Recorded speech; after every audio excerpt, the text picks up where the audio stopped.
L'India non distrugge, l'India non cancella, non dimentica. L'India è una società aperta, un esempio di democrazia federale, assimilativa, inclusiva, umanista. Queste sono alcune delle definizioni riportate da grandi scrittori e viaggiandoci non posso che confermare. A differenza di tutte le altre grandi nazioni, penso alla Cina in cui si distrugge spesso il passato e si monopolizza il pensiero. Penso a tutti i paesi musulmani in cui non è permessa nessuna ingerenza verso l'Islam ed ogni invasione procurata ha cancellato la storia del territorio invaso. Non vanno meglio i paesi occidentali, dove è stato imposto un'unica religione, un'unica versione parziale della storia, protagonisti di invasioni per imporre il loro sistema sociale. Ancora oggi in tutto il mondo si chiudono porti e si ergono muri per difendere i valori nazionali e culturali. In India, per secoli, sono arrivate civiltà senza essere soppresse. Anzi, il motto di molti regnanti era il dialogo. E così le comunità si sono contaminate, intrecciate e grazie a questo oggi cambiano da stato a stato, da città a città, strada per strada.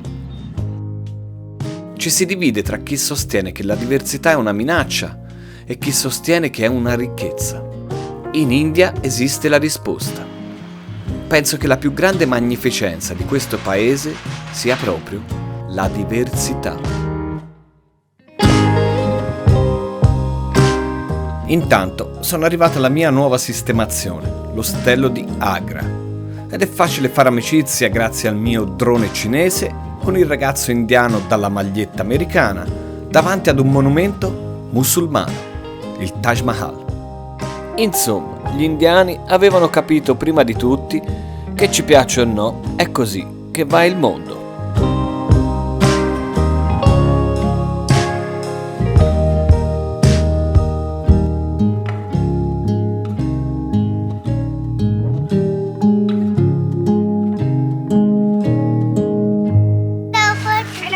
Where is the Taj Mahal? Hello. Hello.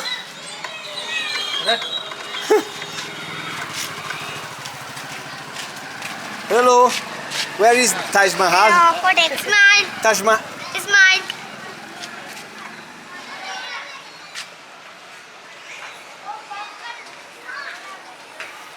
Look.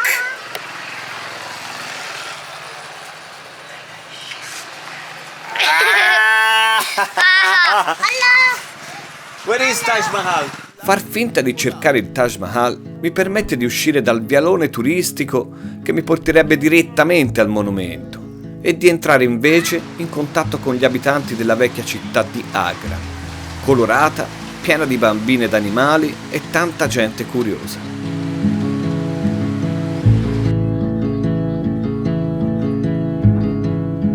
Se si osserva la loro fisionomia, è ben diversa dagli indiani visti finora, di provenienza etnica per me indistinguibile. Ogni città o angoli di città sono frutto di mescolanze secolari. Thank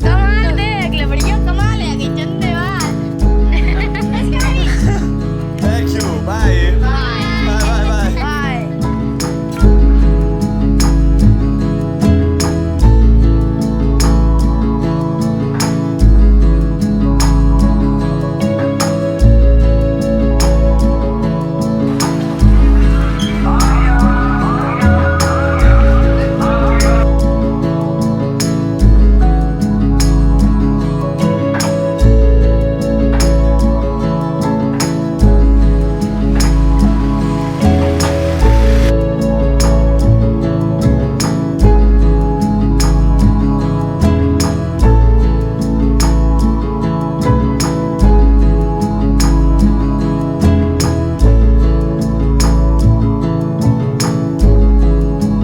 Agra è una città simbolica che ha sigillato nella storia un grande insegnamento di diversità e tolleranza, influenzando la cultura indiana successiva. E vi spiego il perché.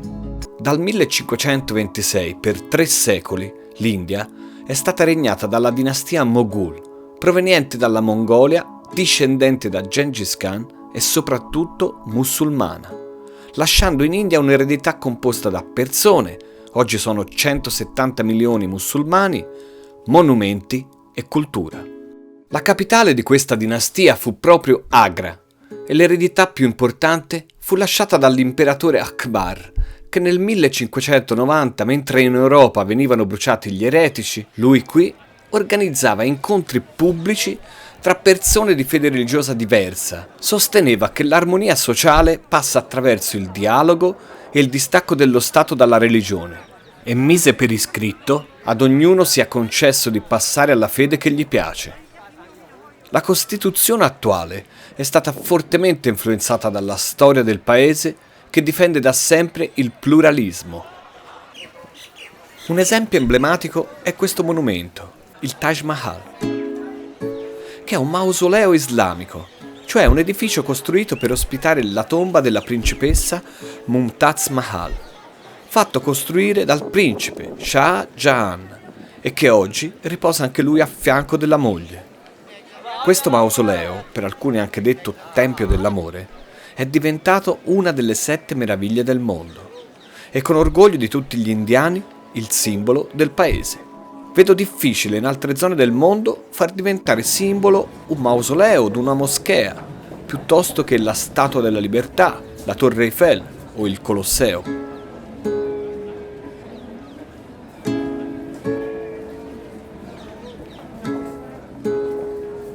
Ajao. Ajao means come. Ah, calma. Hindi words Ajao. Yes, Hindi words for ajao. Guarda come va. Come. Ajao. Ajao. Guarda come va.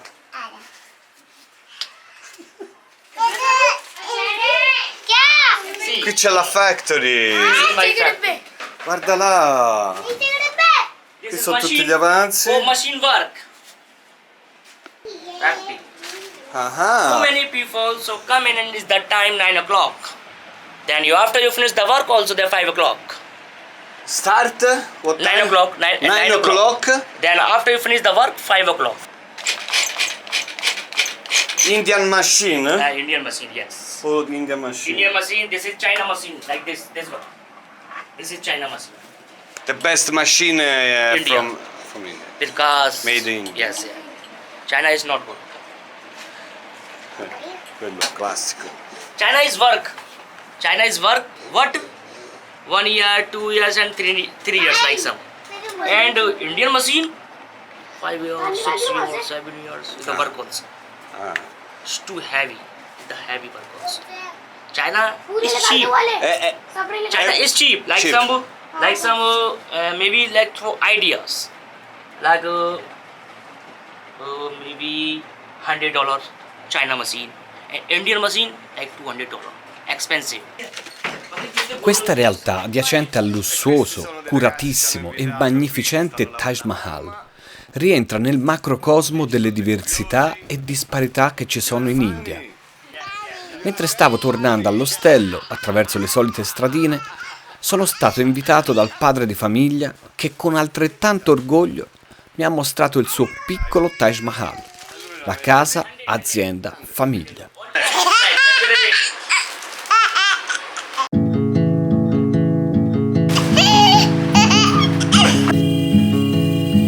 Mentre torno all'ostello vi voglio dare 2 numeri che spiegano meglio di altro l'inclusività storica di questo paese. In India si parlano 22 lingue e sono riconosciuti dal governo almeno 700 gruppi tribali. Questo rende l'idea di come sia impossibile parlare di India come soggetto unico. Quello che posso raccontarvi è solo quello che ho incontrato. Ho parlato della presenza musulmana che ho trovato qui ad Agra, come l'avevo trovata a Delhi, dove ho visitato la seconda moschea più grande dell'India.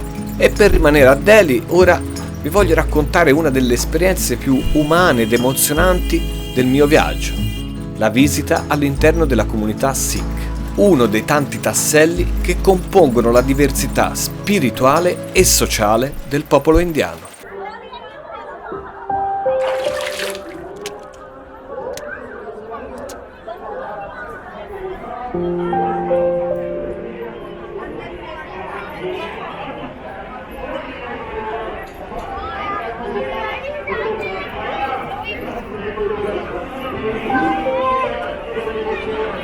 Nel tempio Sikh chiamato Gurdwara si entra scalzi e con i capelli coperti.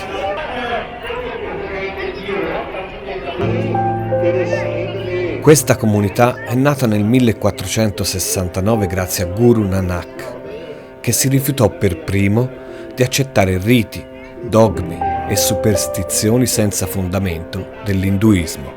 Per esempio, non credono alle divinità ritenute non entità e quindi non svolgono tutti quei riti a loro connessi, ma credono in un solo Dio. Inoltre, i Sikh rifiutano il sistema delle caste, perché la parola d'ordine è uguaglianza. Quindi ha sentito la necessità di tirarsi fuori delle persone che la pensavano come lui. E come per esempio qua in India. Un Sikh, dopo l'iniziazione, cioè l'immersione in acqua sacra, accompagnata da preghiere, non dovrà più tagliarsi i capelli e li dovrà nascondere sotto il turbante, grande o piccolo, ogni volta che esce di casa.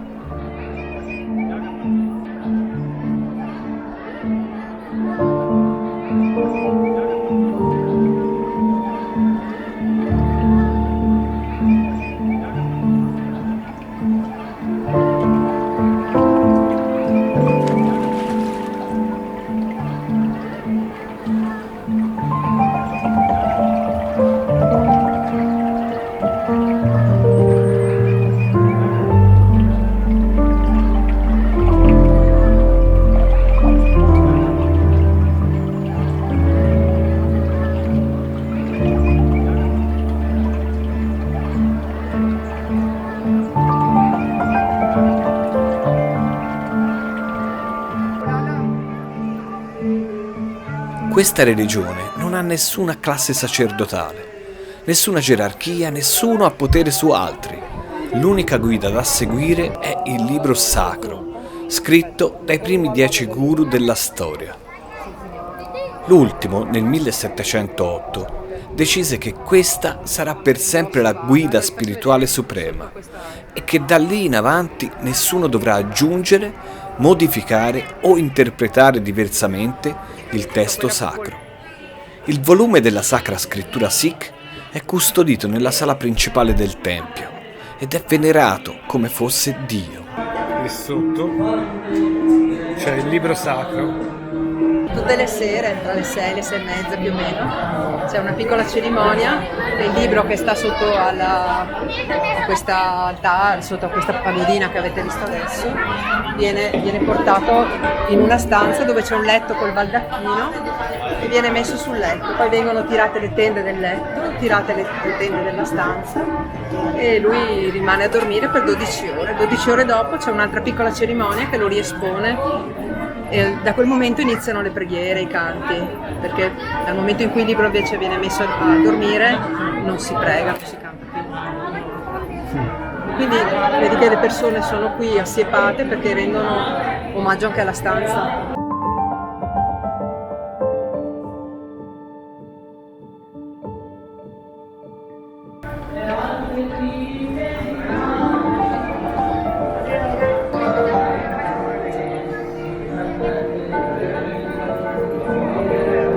Le tende del letto e le tende della stanza. Queste ogni 2 o 3 giorni cambiano tutto. What's your name? Elena, your name? Anisha.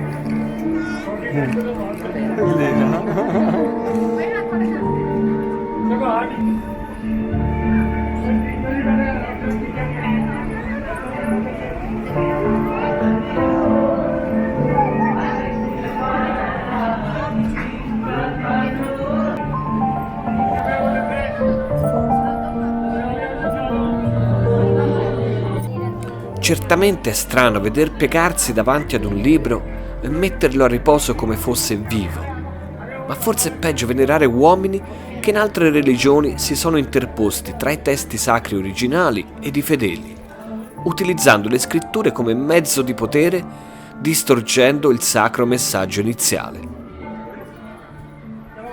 Non mi inchinerei mai davanti ad un libro, ma apprezzo che il contenuto rimarrà sempre l'unico messaggio da seguire secolo dopo secolo.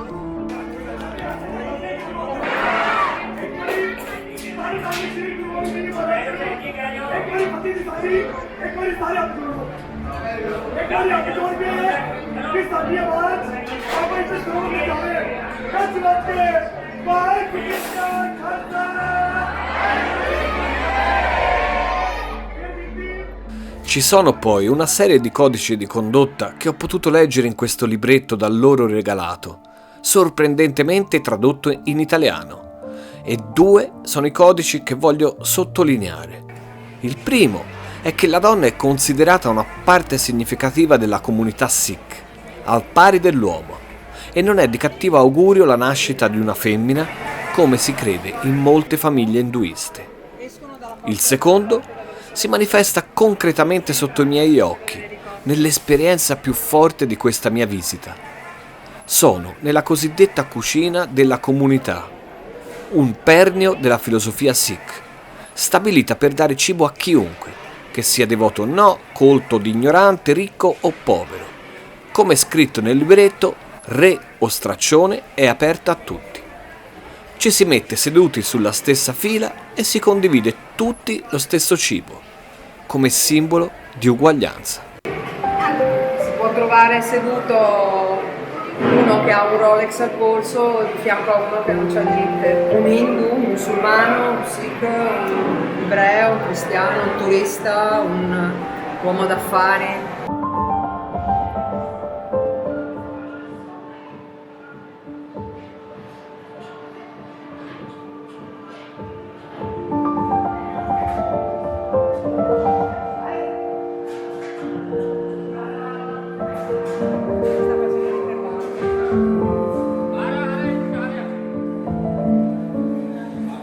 Questo che piatto è?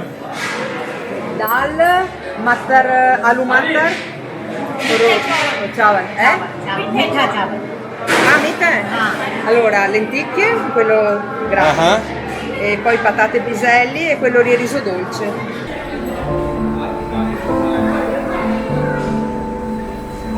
Questa è una stanza.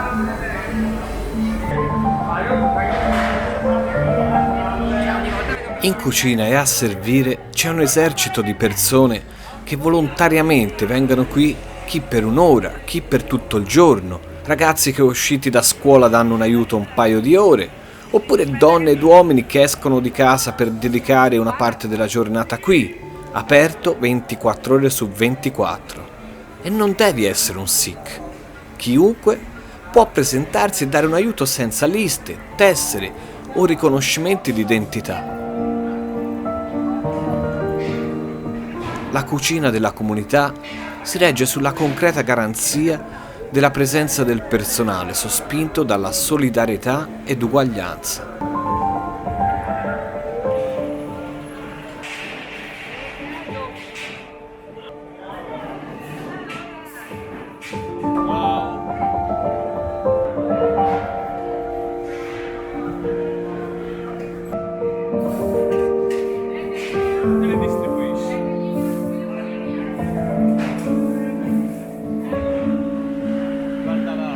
Ovviamente ci sono più persone a mettere il muro perché c'è più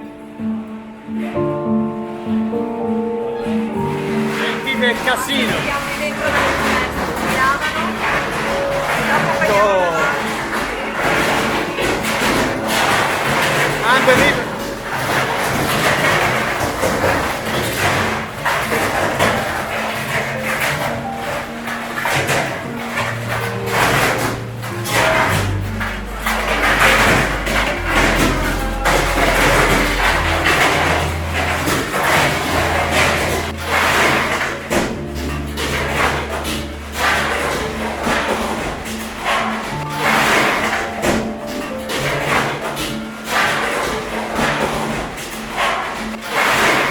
Mentre usciamo entra un'altra mandata di ospiti e mi colpisce la naturalezza sia dei volontari che degli ospiti stessi, che non lo percepiscano come un gesto di carità, ma una filosofia di vita. La religione Sikh si proclama concreta, diffonde azioni pratiche per servire l'umanità e generare tolleranza. Quando si dice che un viaggio in India non ti lascia indifferente, sono queste le esperienze che ti si incollano addosso. Vi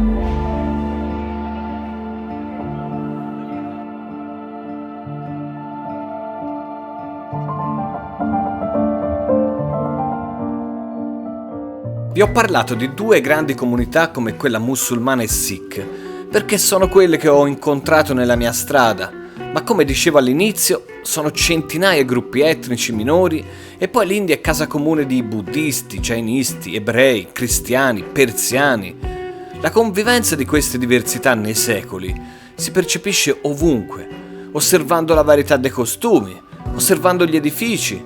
Spesso non si riesce a capire dove inizia uno e finisce l'altro, accavallati nel tempo senza distruggere né niente. Le tradizioni poi sono miriade. In pochi centinaia di metri ho trovato quello che vende topi bianchi perché per qualcuno portano fortuna, quello accanto vende uccelli che poi addestrati servono per catturare altri uccelli dei vicini in una sfida legittimata dalla tradizione. Poco più avanti qualcuno crea collane di monete per i matrimoni. Ripeto, tutto questo in poche centinaia di metri. Insomma, come dice Bilal, ogni angolo, ogni ora si vede qualcosa diverso. India è così, un posto infinito. Infinito. Non basta una vita. Essere una via. Se due musulmani vivono, loro stanno celebrando il suo Ramadan. Se vai a 200 metri avanti, se una classe di brahmini, loro neanche mangiano la cipolla, aglio, carne, questa è una cosa eccezionale per vedere in India. Vado a Rajasthan 10 volte, 15 volte all'anno per giro con turisti, ogni volta mi sento qualcosa diverso, io dicendo mia esperienza essere indiano, pensa per un occhio occidentale. è l'ora di spostarsi da Agra, ma per completezza è importante dire due cose fondamentali per chiudere questo argomento. La prima, non va confuso l'inclusività e la tolleranza con l'uguaglianza sociale. L'India è per eccellenza un paese classista. Parlerò nei prossimi episodi delle caste. La seconda, bisogna dire che nella storia ci sono state anche qui distruzioni da parte di inglesi e musulmani e che tra induisti e musulmani ci sono stati episodi tragici di violenza e di morte, ma sempre per qualche contesa specifica come un luogo di culto ad un confine, senza esserci un'intolleranza diffusa tra i diversi devoti. L'intolleranza tra induisti e musulmani viene invece oggi alimentata dal partito fondamentalista indù in carica.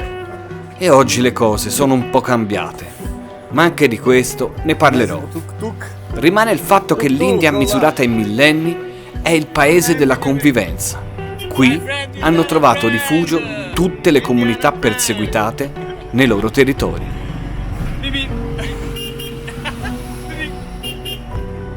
Can I try? Ah, ora sì! Ora sono un vero indiano. Sono ad un bivio, devo scegliere se andare ad est o ad ovest. Quando sono partito da casa ho detto che assolutamente voglio andare a Varanasi, città santa per eccellenza, della quale si dice se non vedi Varanasi non vedi l'India. Poi però l'insolazione presa qualche giorno fa e i 42 gradi previsti mi hanno posto il dubbio se andare ad est o ad ovest, nel Rajasthan, dove le temperature sono inferiori, e ho chiesto consiglio sia ad Elena di Delhi che di Varanasi e mi rispondono così.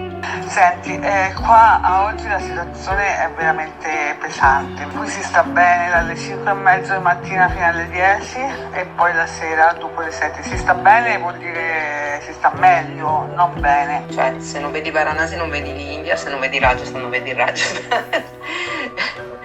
L'India è enorme, quindi uno dovrebbe, per poter dire ho visto l'India, dovrebbe vederla tutta. Insomma, andare a Varanasi, simbolo dell'induismo, o nel Rajasthan, terra dei re, anzi, dei Maharaja. La bramosia di voler far sempre tutto, mentre la vita è proprio il contrario. Ogni giorno ti obbliga a scegliere, anzi, per me a rinunciare. E vabbè, alla fine ho deciso di andare verso